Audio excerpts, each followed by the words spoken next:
अगर किसी को नहीं पता कि फिट्स कौन है तो बता दूं कि फिट्स ही सिल्फी है। अब बस सिल्फी के बाल हरे से सफ़ेद हो चुके हैं और वो अपनी आइडेंटिटी छुपाने के लिए चश्मा पहनती है और सबको यही बताती है कि वो एक लड़का है, ना कि लड़की।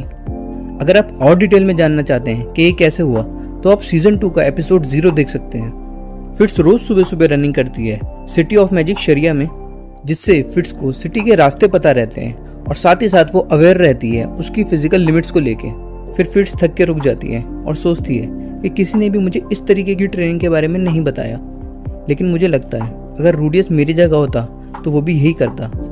और इस सीन में आप देख सकते हैं रूडियस भी यही कर रहा है और वो फिट्स के पीछे से भागता हुआ जाता है।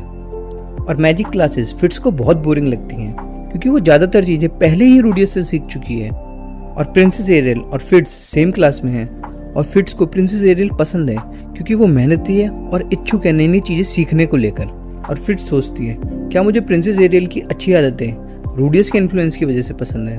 फिट्स एक शॉर्टकट से प्रिंसेस और ल्यूक को बुटीक ले जाती है और प्रिंसेस बोलती है मुझे तो पता ही नहीं था इस रास्ते के बारे में। प्रिंसेस कहती है ये रास्ता थोड़ा सा असहज है लेकिन इसकी अपनी खूबसूरती है। ल्यूक बोलता है ये पेड़ पत्तियां तब की होंगी जब ये सिटी बनी होगी।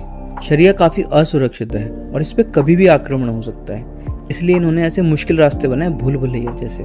फिर प्रिंसेस कहती है अच्छा मुझे लगा नहीं था तुमने लेसन सीरियसली लिए हैं, नहीं लगता है तुमने अच्छे से सुना था।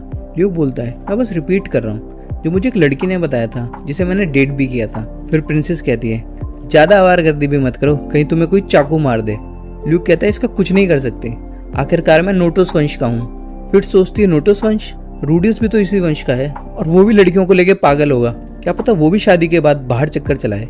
नहीं, वो पक्का चलाएगा, आखिरकार उसके पापा भी ऐसे ही थे। और रात को फिट्स रूडियस के बारे में सोच रही होती है, सोचती है आजकल रूडियस ही मेरे दिमाग में चलता रहता है और खुद से सवाल करती है कि हमारी रिलेशनशिप क्या होनी चाहिए। और फिर वो बहुत शर्मा जाती है और चद्दर से मुंह ढक के बोलती है अब मुझे क्या करना चाहिए। फिर हम अगले सीन में जाते हैं जहाँ रूडियस को जूली को मैजिक सिखाते सिखाते 1 महीना हो चुका है और इस दौरान रूडियस जूली से पहले जादू करवाता था मंत्र के साथ और फिर वही जादू करने को बोलता था बिना मंत्रों के। और ज़नोबा को लगता है ऐसा करने से वो बिना मंत्रों के जादू नहीं सीख पाएगी और ज़नोबा देख के हैरान हो जाता है कि जूली